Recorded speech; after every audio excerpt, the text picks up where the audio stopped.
Time బాగాలేని ఇద్దరు దొంగలు ఓ ఇంట్లో చొరబడ్డారు. మహిళలే కదా ఈజీగా దోచుకోవచ్చని ప్లాన్ చేశారు. పైగా ఒక తుపాకీ కూడా పట్టుకుని వెళ్ళారు.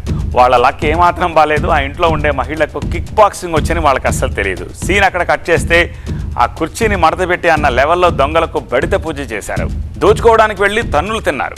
గన్తో ఇంట్లోకి చొరబడ్డ దుండగులు తల్లి కూతుర్లు వీరోచితంగా పోరాడితే తరిమి కొడితే పారిపోవాల్సి వచ్చింది. హైదరాబాద్ బేగంపేటలో ఈ ఇన్సిడెంట్ చోటు చేసుకుంది.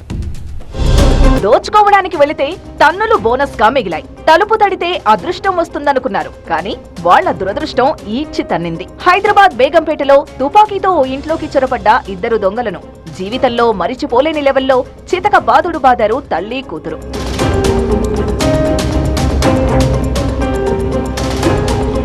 బేగంపేట్ పైగా కాలనీకి చెందిన ఆర్కే జైన్, అమిత భార్యాభర్తలు. వారికి ఓ మైనర్ కుమార్తె ఉంది. గురువారం మధ్యాహ్నం 1 గంట సమయంలో ఆర్కే జైన్ ఇంట్లో లేని సమయంలో ఇద్దరు దుండగులు ఆ ఇంట్లోకి చొరబడ్డారు. ముఖాలు కనిపించకుండా ఒకరు మాస్క్, మరొకరు హెల్మెట్ పెట్టుకున్నారు. తమ వెంట తెచ్చుకున్న తపంచా, కత్తి చూపించి ఇంట్లోని నగదును తీసుకురావాలని, లేకుంటే చంపేస్తామని బెదిరించారు. అమిత అరుపులతో ఇంట్లోనే ఉన్న ఆమె మైనర్ కుమార్తె ధైర్యంగా ముందుకొచ్చింది. తల్లి కూతురు ఇద్దరూ కలిసి దుండగులతో పెనుగులాడారు. ఈ క్రమంలో వారి నుంచి నాటు తుపాకీని అమిత లాగేసుకుంది. ఇక రెండో దొంగ కిచెన్లో దూరాడు. మరోవైపు తుపాకీని లాక్కొని చితకబాదడంతో ఓ దొంగ పారిపోయాడు. అతడి వెంటపడి పట్టుకునేందుకు ప్రయత్నించారు, కానీ ఆ వ్యక్తి వారిని నెట్టేసి పరారయ్యాడు.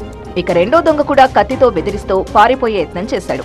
అప్పటికే అక్కడికి చేరుకున్న స్థానికులు అతన్ని పట్టుకుని పోలీసులకు అప్పగించారు.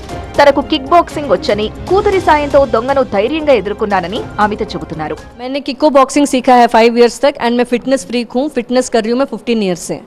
तो मेरी बॉडी ऑलरेडी एकदम स्ट्रांग है कि हम किसी को भी हैंडल कर सकते हैं एक लेवल तक. जहाँ हम कर सकते हैं वहाँ तक कर सकते हैं सर. ठीक है, तो मैंने बहुत कोशिश की मैं अपना भी डिफेंस करूं और मेरी बच्ची को भी बचाऊं. मैं नहीं ये चाहती कि वो मेरी बच्ची को कुछ करे.